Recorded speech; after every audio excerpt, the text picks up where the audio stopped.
is the Authentic Empress yet again. And this is just another topic that I thought about this morning. Um, I was thinking about this whole idea of ethnic hair, or, just hair that's just so kinky, or how, we develop that saying nappy or nappy roots and stuff like that. And I was just thinking to myself, like, as I was like doing my own hair, or like when I was just, doing my little hair routine, like as far as like moisturizing my hair, this, that, and the third, I was just really thinking to myself,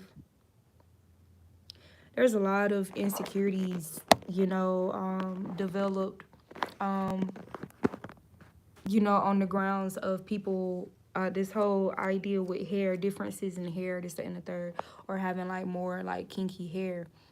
And I was just like, but when you really think about it, it's not that it's nappy. Um, in a lot of cases, it's just severe dehydration. Like the hair is severely dehydrated, the person's body is severely dehydrated, Like, is that really explored more often, as a potential cause, whenever we really talk about that, or there's so many pictures, that is bombarded across the internet of nappy hair, or little boys with their little peasy hair, this, that, and the third. Like, is that really true though? And there are some places, because it's not all places, like, but there's a lot of times when people like to show pictures of certain parts of Africa, for example, and they'll show like the little kids' hair and stuff like that, and sometimes their hair would be like really dry. Like, I mean, if you really look at it, it really looks dry. Not that it's nappy, not that it's just rough hair. It's dehydrated. It's dry, right? Um, so yeah, like, and there's so many things, so many factors that can apply to that, or that could cause that to happen. Weather conditions, like humidity, all that stuff, really impacts, your hair. Like, your hair is like like, I'm gonna tell you something I learned once I got locks. Noticed it when I went natural in 2014.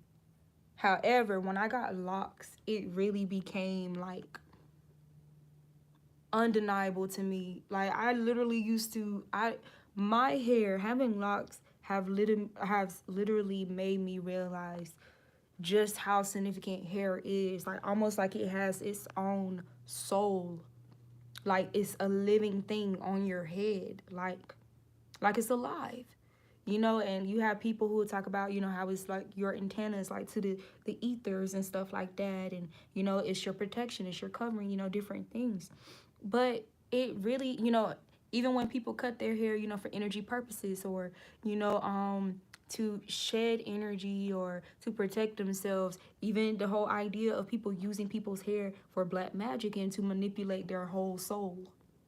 Those are things that really need to be, considered whenever we, like, our way of speaking about it, or seeing it, our conception of hair itself, which is kind of like another misconception.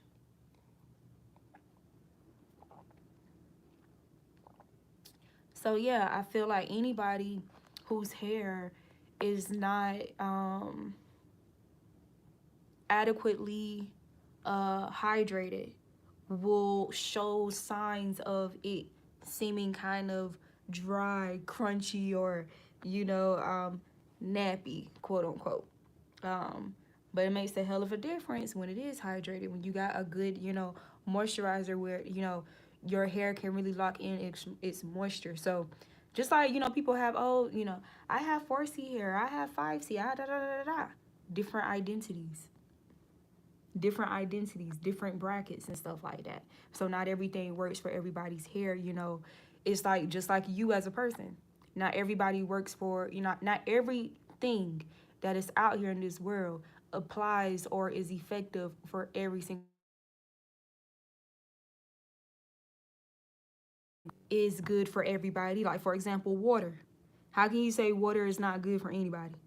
So it's like we just have to be so much more balanced in how we see things. And it's like you have to bring that intuitive intelligence and that logic together. You know, you have to bring it together and let it live in harmony, right? So you can like really debunk and decode these things that are not really mysteries. You know, like we make some things we make more difficult than it actually is. And sometimes it can be, you know, people who speak on it, you know, from a place of ignorance or just a lack of, you know, really paying attention to themselves.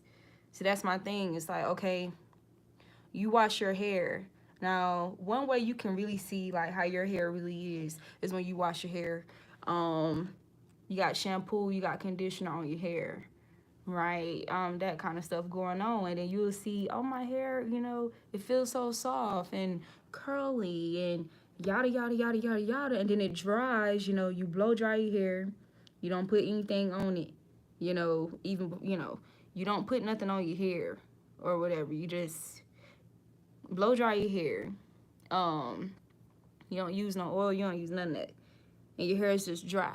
You know, unless you just have like that kind of hair, like I don't know, like unless like your diet, I don't even want to use that word, but your lifestyle, how you eat, you consume like a lot of hydrating nutrients and minerals and like foods and stuff like that, that you know from the outside in it can work itself out, and generate that, you know, like from your scalp or whatever. It's like why are you not paying attention to that? Okay, when my hair, you know, when I washed my hair is wet. When my hair, you know, has conditioner on it or whatever, it's more soft, it's more moisturized, right? It seems like I have good hair. You do have good hair. You know what I'm saying? Like, but what's the difference? You're judging your hair when it's moisturized or when it has some type of moisture, you know, instilled in it, and then you're judging your hair when it's just completely dry with no type of like moisture, like retaining, like, you know, whatever on your hair or how you care for your body. So it's like, what does that actually mean? You know, and you just really have to be careful with that, because whether people like to admit it more often or not, there are a lot of people whom that's caused some type of damage or scarring to their self-esteem. That whole idea of their hair being nappy or like having nappier hair, or oh, you know, your hair is too rough and da da da da. Like, even if you think about like for those of us who grew up like with hot combs and stuff like that, and just the lack of education, improper education, and I feel like, I don't know, like cosmetology or cosmetologists need to step up on their game or some shit, or more of them anyway, because you know, why is that logical or intuitive? Both. Why is it logical and intuitive? That's why you have intuitive intelligence as like one word, like, or like a phrase, you feel me, a terminology and within itself. Intuitive intelligence. How is that intuitive or intelligent to have a child with dry ass hair? Ain't no moisture. And don't get me wrong, like you. So I take that back, because some people do use grease. They'll use grease and grease, you know, the scalp, I guess. Like, I really don't know, but some people only use grease when they talk about perms, like perming your hair and stuff like that to prevent burns. Okay. So the grease is supposed to serve as what, a shield, and that's why you will put it on your hair, like, you know, whenever people perm, for people who still perm their hair, their children's hair, or for people who grew up and have their hair permed, right? That was the whole concept of it, like to serve as a protective barrier to prevent you from being burned, right? So where did this concept come from about applying a hot ass comb to a dry ass head of hair and torturing that child by pulling that damn comb, that hot ass comb, where obviously their scalp is going to be more sensitive, their hair is going to be more sensitive because the hair is in a state or a condition where it's dehydrated. Right, there's no water to combat that heat, or to balance out that heat. There's no moisture, besides what the perspiration from sweating because of the steam from the comb and shit like that. You get what I'm saying? But that's just not really logical. So we really have to just see things just a little bit deeper. You know what I'm saying? Like, and stop creating unnecessary insecurities within a person, bro. Like, and being patient with the process instead of like jumping to quick things or like fast food type shit. You feel me? Like, especially when it comes to children's hair and stuff like that, your own hair. Because what a lot of people end up doing, they end up just severely damaging their hair, in the long run. And it's a lot that proper hydration can reverse. Like, it's a lot of damages that can be reversed when a person is properly nourished, properly hydrated, right? Yeah. Because if a person or something is too dry, then you lacking some feminine energy in that motherfucker. You need some water. You need some water to balance out that dryness, the heat, and the air. Right? Or like how some people you can resort to certain herbs and clays and different things from that feminine energy, earth energy, water energy, in order to bring more moisture, bring more nourishment, bring more hydration to that heat and air, which is masculine energy factor. You need it all. It needs harmony. There has to be harmony and balance, for you to really have create that stable environment, for your soul, because your body is your environment, right? So you don't want to be like, have your soul like in the desert and there's no or little to no like retainment of water or moisture, emotional energy, intuition, discernment, creativity, right? Creativity as in creativity goes hand in hand with being strategic, knowing how to develop solutions to a situation, how to be resourceful. So creativity is not just art based. Creativity is, okay, I don't have this, but I need to, make some food, that'll be, ideally or adequately delicious and wholesome and stuff like that. So you have to get creative with what you have. That's creativity too, right? It's not just a person who sings, a person, who draws and who creates clothes and, you know what I'm saying, who creates video games and digital, graphics and stuff like that. That's not just creativity, right? So, yeah, even that right there can start a whole different conversation, a whole different topic, with this idea of, men, these misconceptions of genders, right, of both energies, of how, only men are like the visualizers or, should be, whatever.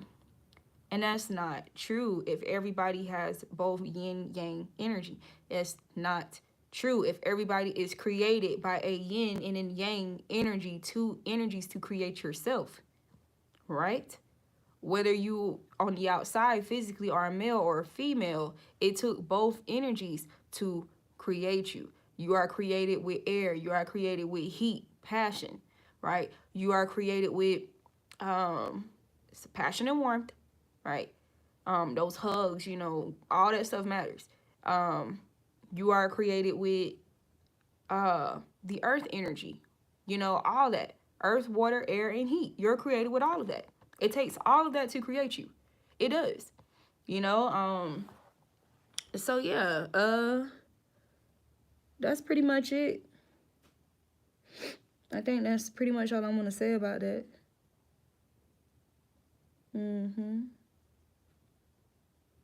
These are just my thoughts. Yeah.